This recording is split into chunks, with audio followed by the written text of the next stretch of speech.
And we're on the air. It's our fourth podcast. It happens to be March 14th, and we have another episode that hopefully will keep you glued to the radio or wherever you're listening to this. Not to the radio. Glued to your podcast speaker.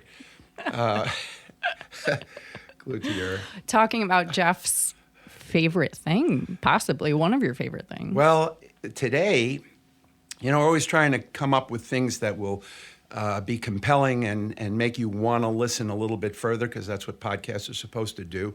And we've had some pretty interesting conversations in the past 3 podcasts that we've done. But this time we're going to tread on familiar ground with all of you and hopefully put a spin on it that you haven't thought about. And that's the perennially wonderful thing called Rom Coms. Everyone likes a good rom-com, especially if you've been beaten up emotionally, things aren't working out in your life because somebody left you, or you're not connecting with the person that you really love, or the person that you really love is secretly loving somebody else, and the whole thing is coming apart at the seams, and you need a director that can patch this whole thing together, capture the vibe, and portray, put the love that you have in your heart, and you have it, put it right on a silver tray for everyone to see. And who better does that than some of the great rom-com movies that you've come to love and sure. And I want to know what your top favorite ones are, because there are so many good ones out there. There are truly too many to list. There's one I tried to come up with before we went on the air here, and I can't remember if it's Rachel McAdams or who the other female lead on this is, but it's the Irish actor that is about to get married to a really swanky, rich woman, but he really met this woman, Rachel McAdams. I think it's Rachel McAdams somewhere, just briefly. And I think she wrote her phone number down, but he lost it. And a year has gone by, or 2 years have gone by, and he's now getting married to this beautiful, maybe it was Cameron Diaz, but really beautiful woman, but he doesn't love her. And Rachel McAdams hasn't found love either. And so she's gone with her best friend, she's gone looking for this Irish actor. I don't know if I know this movie. Yeah, no, and you do, because I'm going to bring it home. If even without the proper names, all of you listening are probably going, "Oh, I know that movie, totally." It's like a trivia story. So Rachel McAdams is walking with her about to be husband. They haven't married yet, but they're in the park at the ice skating rink in Central Park. And she leaves her coat there by accident. It's not that cold. She took her coat off, and they leave to do whatever they're doing. Is this serendipity? Oh, it could be serendipity.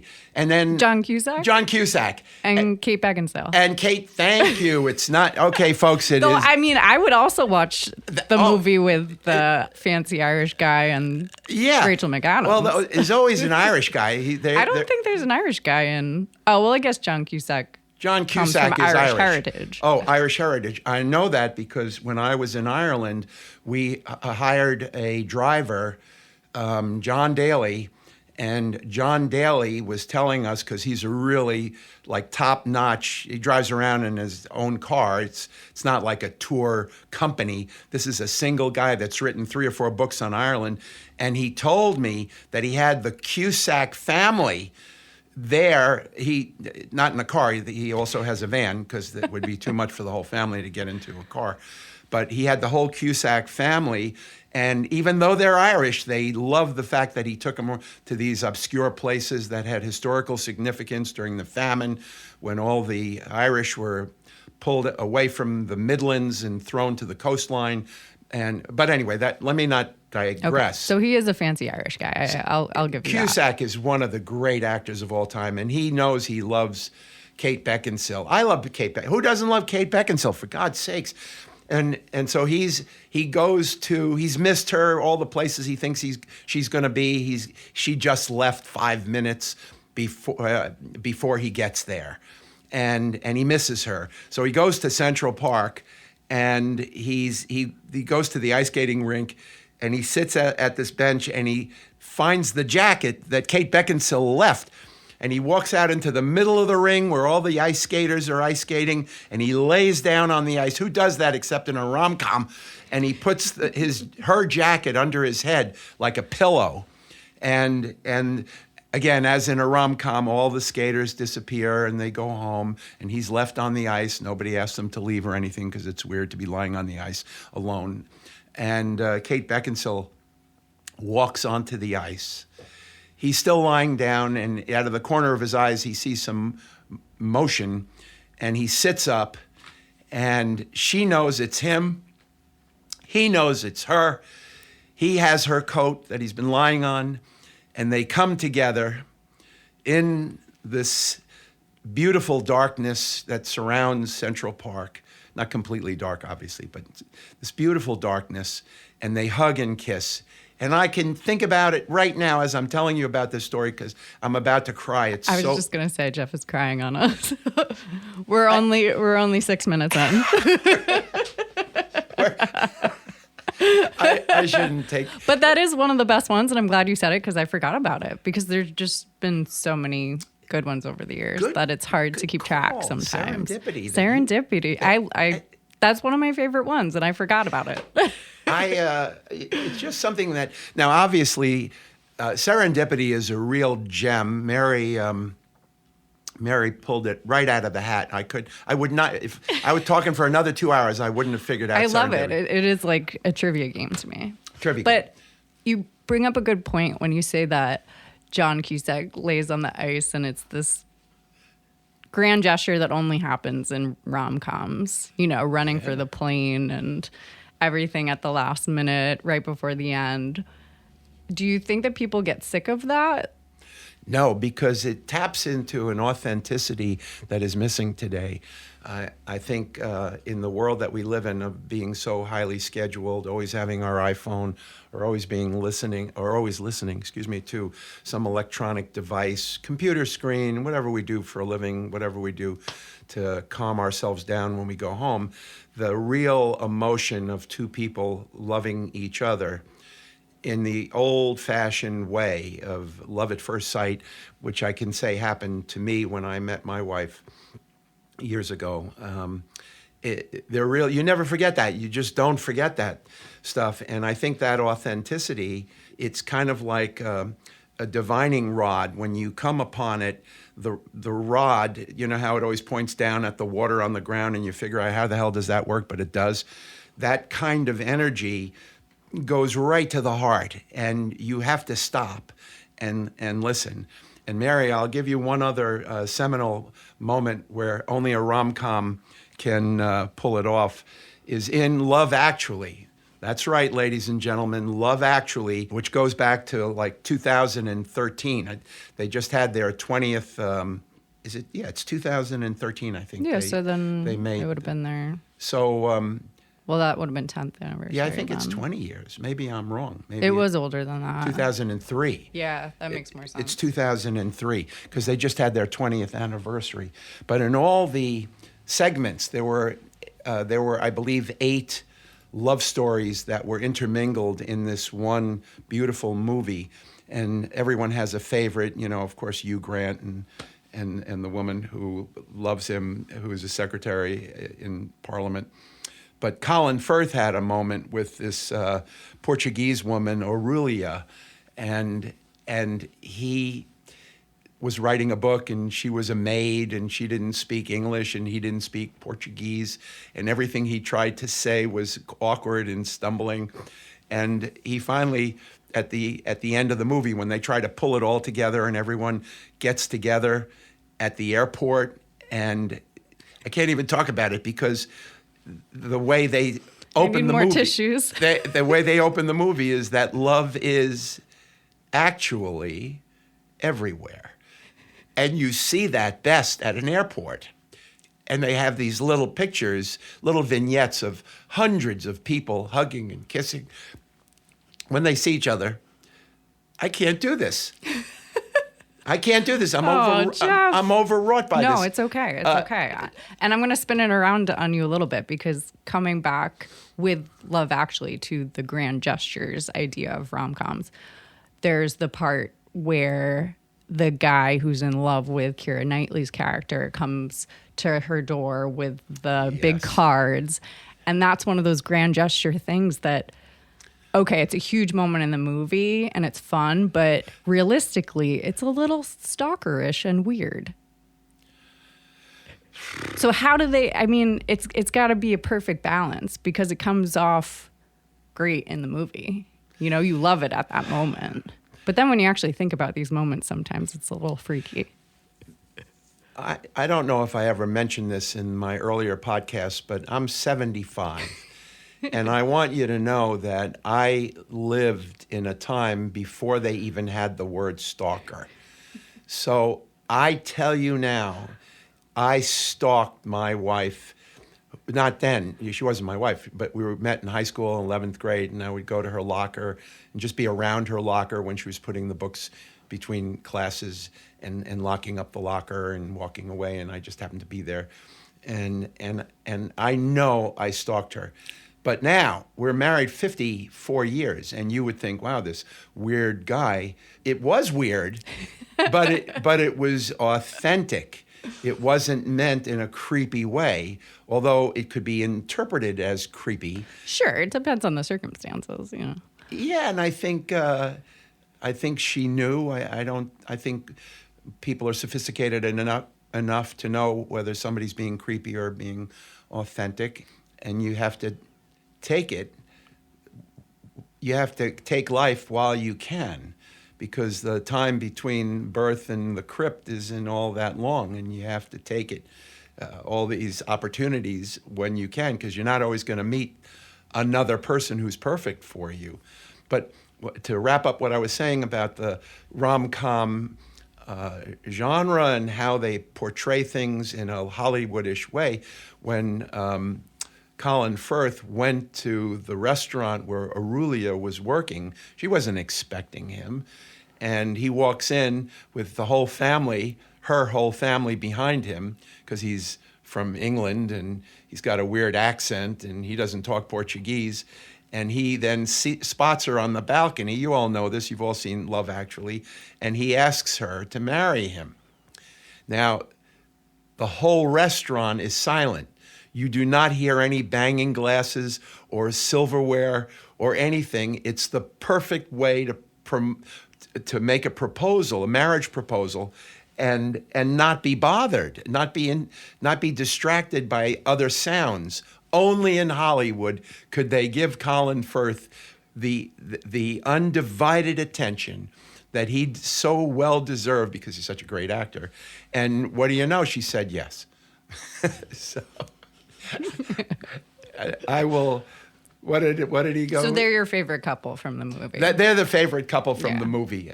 Certainly, all of them had moments of greatness.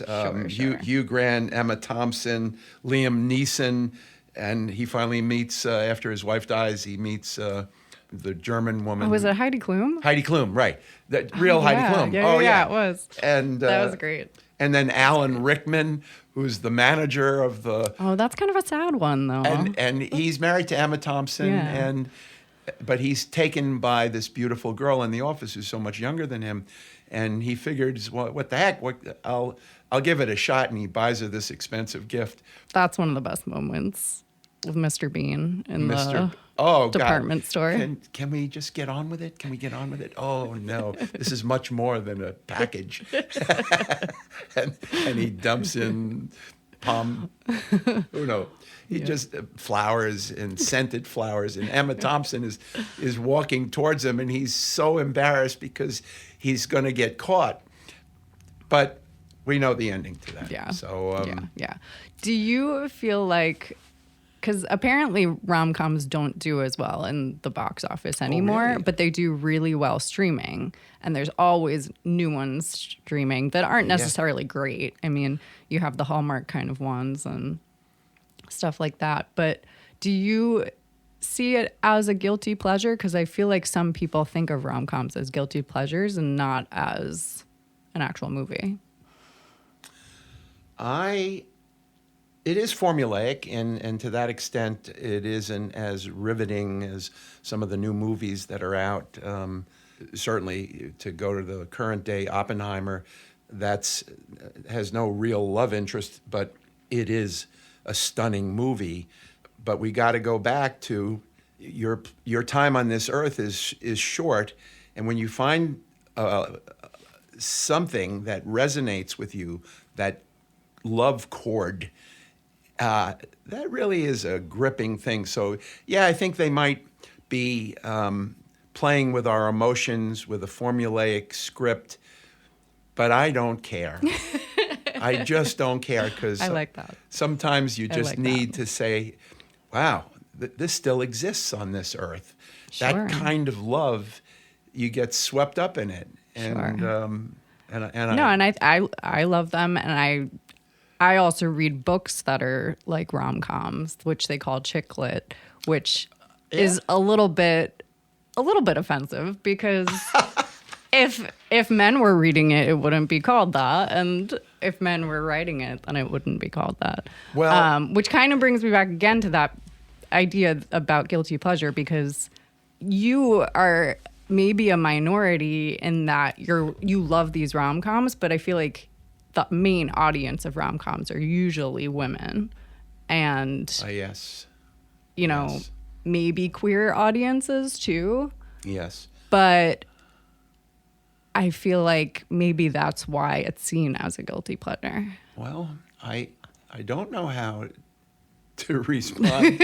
I'm thinking But about no, it. but I love your response. You like it, and I do. I think you'd be surprised when in a survey when people say, you know, what do you like? What's your favorite this? What's your favorite that? Right. I don't think the real truth comes out in a lot of these things. Because people sure. are, But looking at how well superhero movies do, oh, I can't believe that. and that's sort of a formulaic thing too, and it's a lot of For you kids, know though. traditional norm thing. No, but adults love all these Marvel movies. Marvel movies? Yeah, they're like always around.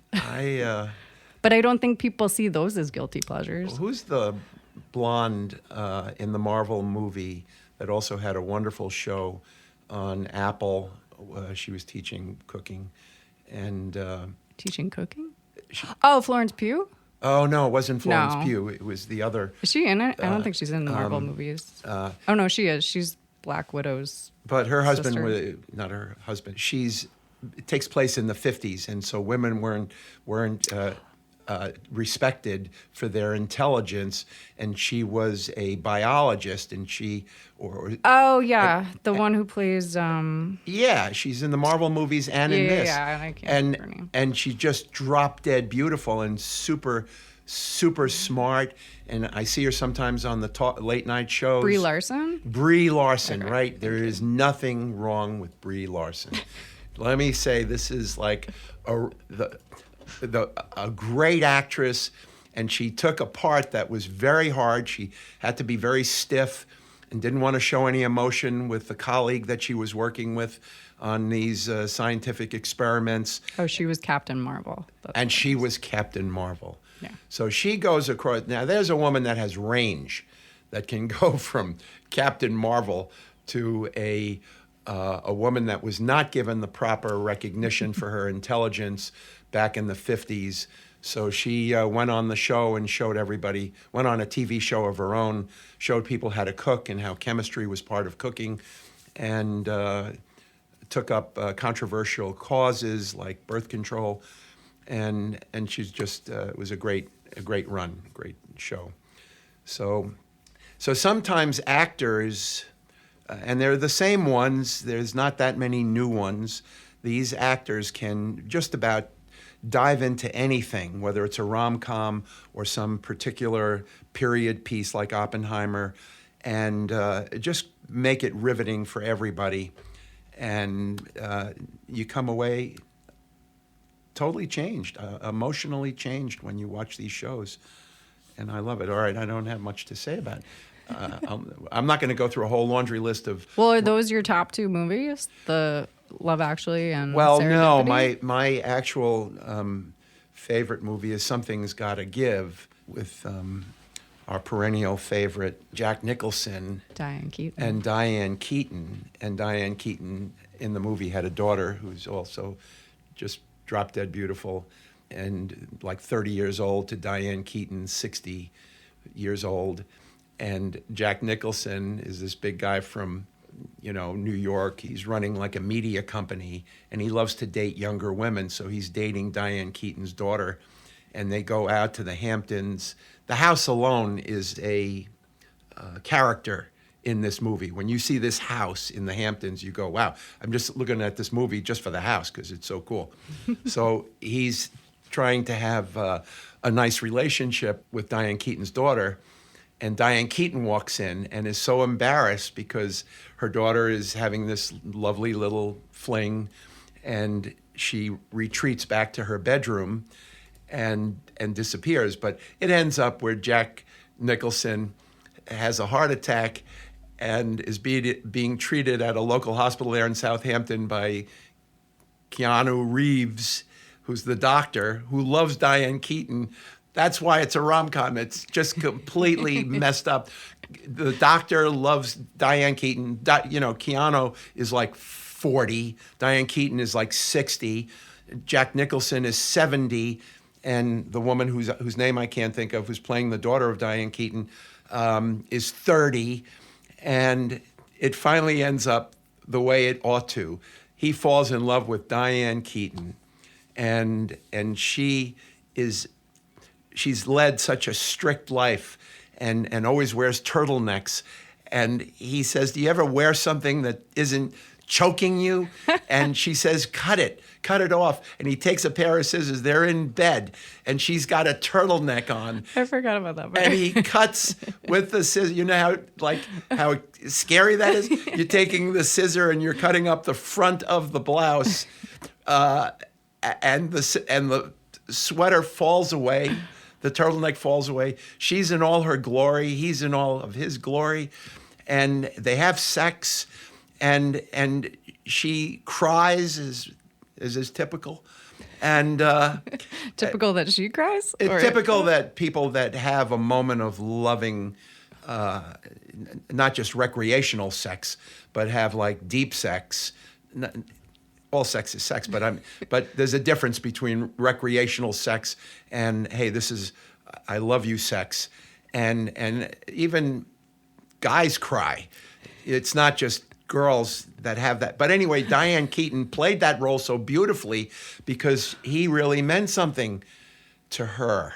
And she was afraid he was going to leave and go back to his philandering ways. And he wasn't. He was committed. And it ends up in the movie, a real beautiful ending for a rom-com. He marries her. And he walks into this beautiful restaurant in France, which I happen to have been to, Petit Colbert. And they shot this movie there, the ending of the movie there. And when my wife and I went to Paris last year, we went to that restaurant and sat in the same booth where Jack Nicholson and Diane Keaton and her daughter, whose name I can't remember, and she got married too, so her husband, and they had a kid. So Jack Nicholson's walking in, and he's as proud as a peacock that he's got all of this beautiful family with him for the first time. He's stable. He's not looking for women. And the maitre d', of course, seats them at a beautiful table. And he's looking around as only Jack Nicholson can with his shifty little eyes. He's looking around the restaurant to make sure that everyone sees him with this hot chick, Diane Keaton, who's dressed to the hilt. And as she sits down, he puts his hand on her butt and squeezes it. Just a loving thing that only a husband can do. But because it's Jack Nicholson, he kind of looks around the restaurant with that grin, like, I hope everyone saw that. It was so good. It was crazy. It was that good. That's all I'm going to say about that. What's that other one? Using the word crazy, that's another rom-com with Oh, Crazy Stupid Love. It's Crazy Stupid Love. I don't think I've seen that one. Emma Stone and Is that Ryan Gosling? Ryan Gosling, who she says when they were about to have sex and he takes off his clothing first, and Emma's very shy and wouldn't take off her blouse, and he takes off his shirt so as to like urge her, come on, you know, we're okay, and she goes, when she sees his naked torso, she goes, no way, that's photoshopped. And they were in La La Land too, which was one that you loved. That's my favorite one. Yeah. That's not Which rom-com? I think so. I mean, it has a different kind of ending though. Which, how do you feel about that? Because it's a little bit different in that it's not it's a love story. Happy marriage. She's not sure of her talent. She keeps going on casting calls and she's not being selected, which is another thing I love about Hollywood in general. Because in order to be a Hollywood star, movie star, be it an actor or an actress, there's so much rejection involved before you get to where people recognize you as a legitimate star. And here, Emma Stone, who just won the Academy Award for Best Actress a few days ago on the Academy Awards. And I knew she was going to win, by the way, folks, even though there was a very good... Did you place bets on it? I didn't. I should have. You have to do that. I would know that she would have won.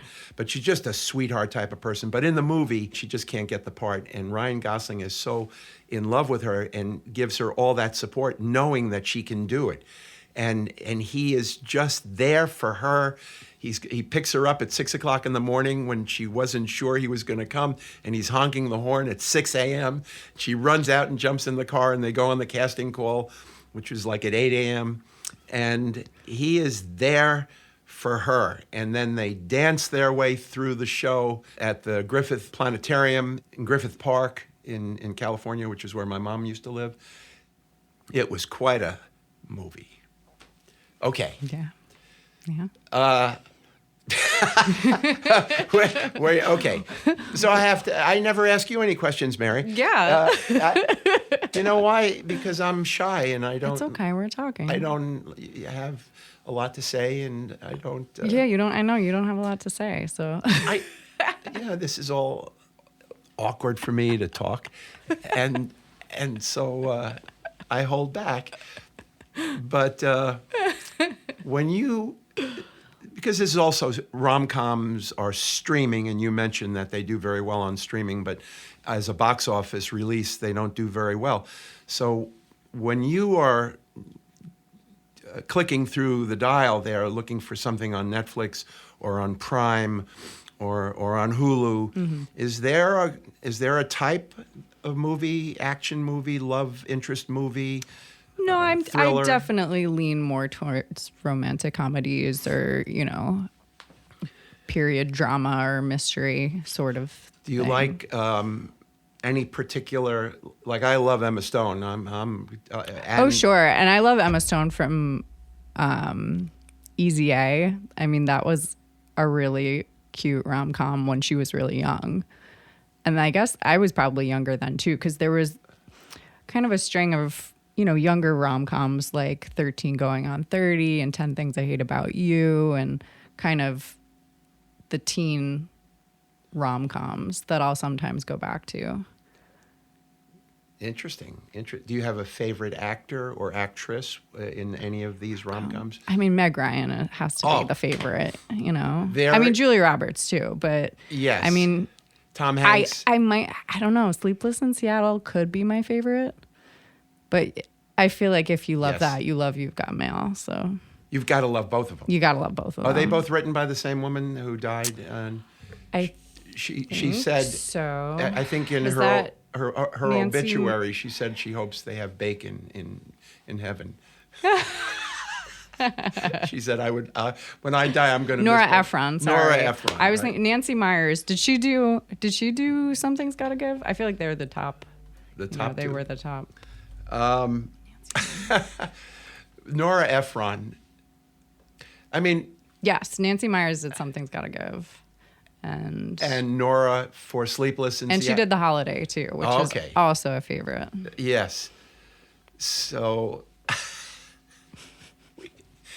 this is such a cool thing. I have to apologize to our listening audience because we're going into a deep dive here, and you're probably thinking, why don't you talk about They're something? just thinking of their favorites now.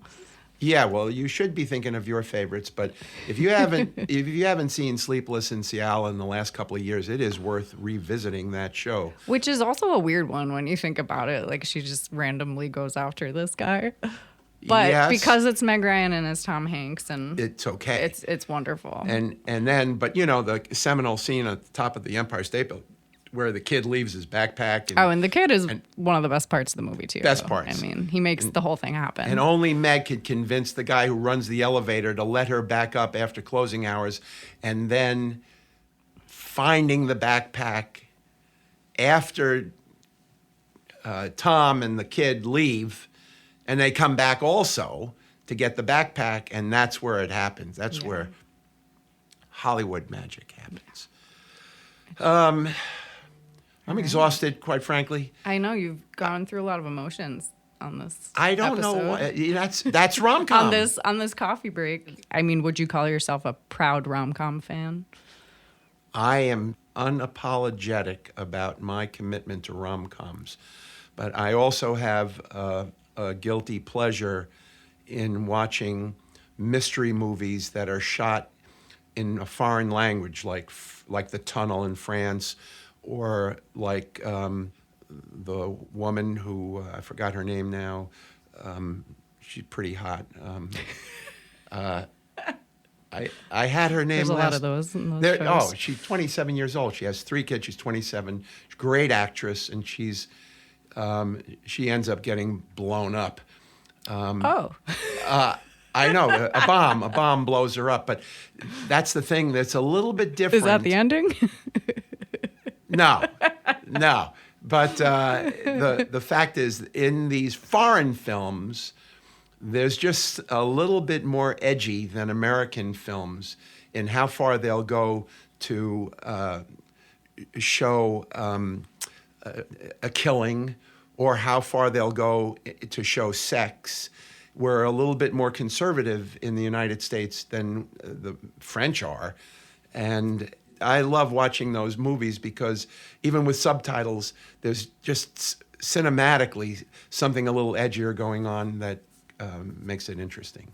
So. And I feel like when you talk about these shows, you also love whatever the relationship is between the detective and the other detective, or so there's a little bit of rom-com in there. There is a little bit of rom-com that draws you to that.